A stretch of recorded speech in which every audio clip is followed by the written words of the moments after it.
हाँ, हेलो बच्चों, नमस्ते। आज आप सेकंड ईयर की क्लास है और आप जो पढ़ेंगे ये पानीपत का तीसरा युद्ध पढ़ेंगे आज आप।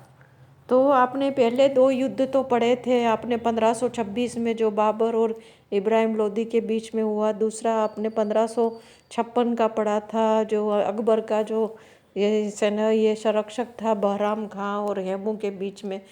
अब जो आप वो आपने पढ़ चुके हो फर्स्ट ईयर में। अब आप जो है थर्ड ईयर में आपका ये पढ़ना है आपको पानीपत का तृतीय युद्ध आपको पढ़ना है। तो इसके पहले मैं आपको जो तृतीय युद्ध में जो भाग लिया था, जो तृतीय युद्ध किस वजह से हुआ था, मैं थोड़ा सा आपको उसका परिचय बता देती हूँ। ये तृतीय युद्ध जो है अहमद शाह ये अब्दाली की सेना थी और दूसरी तरफ मराठे सदाशिवराव भाऊ उसमें युद्ध में मतलब उसकी सेना थी। और इस तरह से पानीपत के मैदान में 1761 ईस्वी में ये युद्ध हुआ था। तो मैं इसके पहले एक तो जिसमें अपन ये थोड़ा बताना चाहती हूँ कि ये जो अहमद शाह अब्दाली जो था वो कौन था और कहाँ से आया था। तो सबसे पहले तो मैं अहमद शाह अब्दाली से पहले नादिर शाह जो था एक ईरानी साहसी योद्धा था। लेकिन ये क्या है कि अपने जो यहाँ पर भारत में आकर के उसने बहुत ही ज़्यादा लूटपाट की है, रक्तपात किया है। मोहम्मद शाह रंगीला जो मुग़ल सम्राट था उस समय, उत्तर मुग़ल सम्राट, आपने औरंगज़ेब तक के सारे मुग़ल सम्राट तो पढ़े हैं। उसके बाद जो आए तो वो उत्तर मुग़ल सम्राट के नाम से जाने जाते हैं। मोहम्मद शाह रंगीला जो है 1719 से 48 के बीच में यहाँ पर शासन किया है।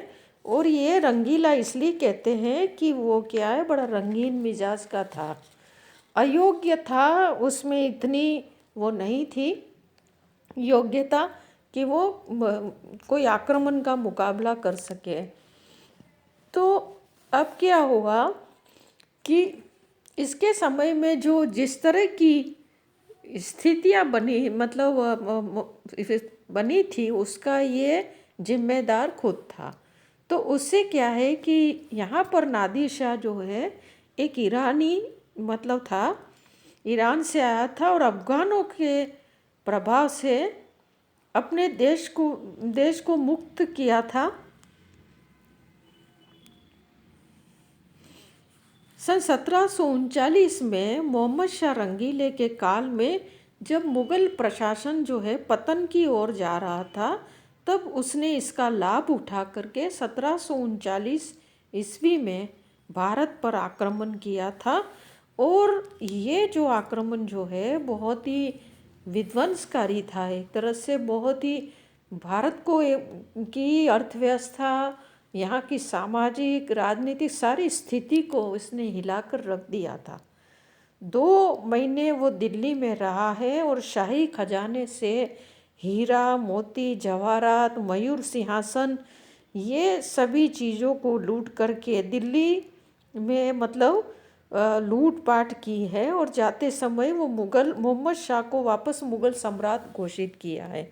ऐसे कहते हैं कि मोहम्मद शाह के जो ताज पर में एक जो हीरा था, वो हीरा बड़ा नायाब था और उसी को जो नाम दिया कोहिनूर, ये उसी ने दिया है। वो हीरा भी ले गया था जो पहले मयूर सिंहासन पर शाहजहाँ ने एक मोर, जो मयूर यानी मोर, मोर जैसा ही आकार का सिंहासन था, उसकी एक आँख में इसे जड़वाया था और दूसरी आँख में दूसरा हीरा था दरियाए नूर, इसे जड़वाया था।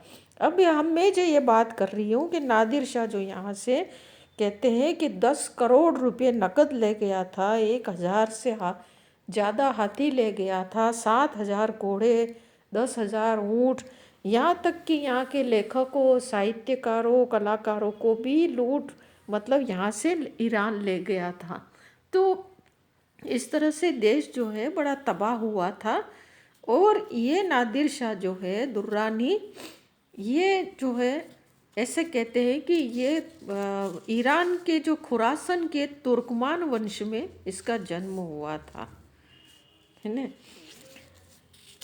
ऐसे कहते हैं कि इसने मोहम्मद शाह की पुत्री से और अपने बेटे को भी एक मुग़ल शहजादी से शादी कराई थी, और वो यहाँ से गया था लूटपाट करके।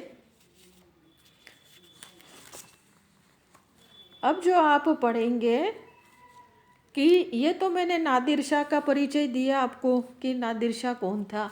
अब नादिर शाह जो है ये कि इसके बाद मैं आपको बता रही हूँ कि अहमद शाह अब्दाली कौन था।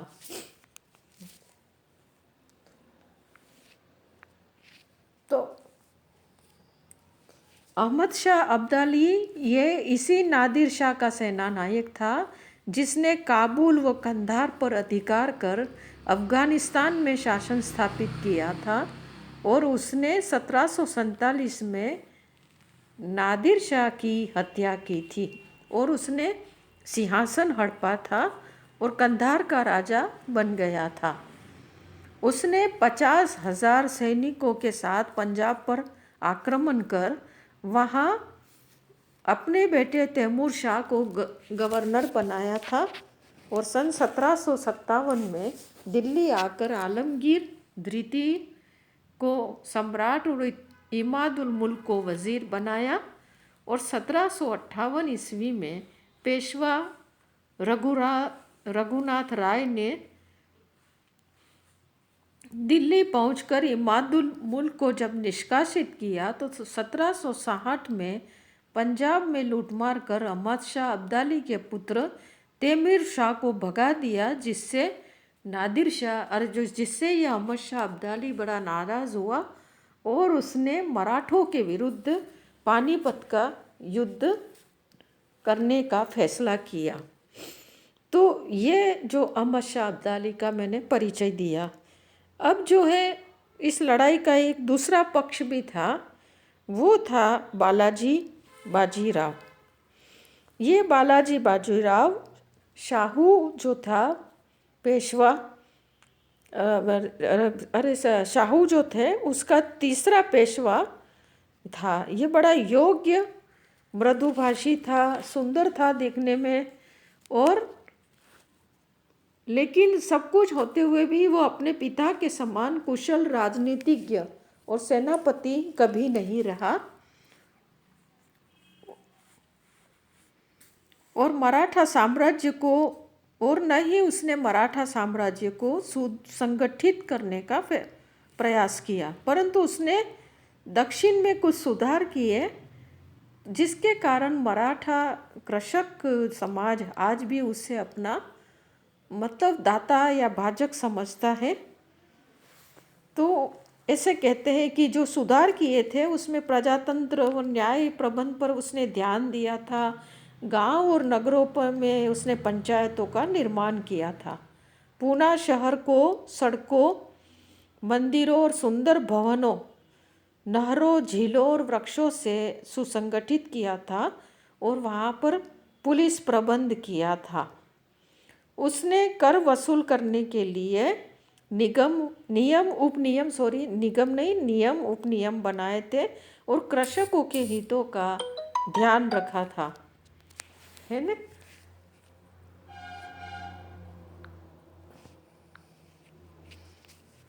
अब जो मैं आपको बताती हूँ कि मराठा ये पेशवा बालाजी राव ने अपना राज्य प्रबंध योग्य मंत्री जो था रामचंद्र सेनानी के हाथों सौंपा था, परंतु उसकी मृत्यु के बाद राज प्रबंध का भार अपने चचेरे भाई चिमनाजी के पुत्र जो है सदाशिव राव भाऊ को सौंपा था, है ना। अब जो है मराठों से जो है ये कि है अहमद शाह अब्दाली जो है पर मराठा एक अहमद शाह अब्दाली ने मराठों से एक संधि की थी। सन 1751 ईस्वी में अहमद शाह ने भारतीय पठानों के कहने पर पंजाब पर जब आक्रमण कर दिया था, जिससे मुगल बादशाह अहमद शाह डर गया और वो कुमाऊँ की पहाड़ियों में शरण लिए हुए अपने वज़ीर अहमद बंगश को वापस बुला लिया।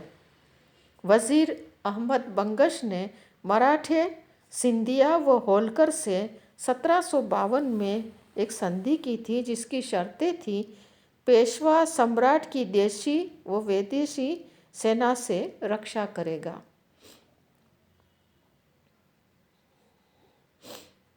सम्राट मराठों की सहायता के बदले में 50 लाख रुपया, जिनमें 30 लाख अहमद शाह अब्दाली के आक्रमण को रोकने के लिए और 20 लाख पठानों के आक्रमण को रोकने के लिए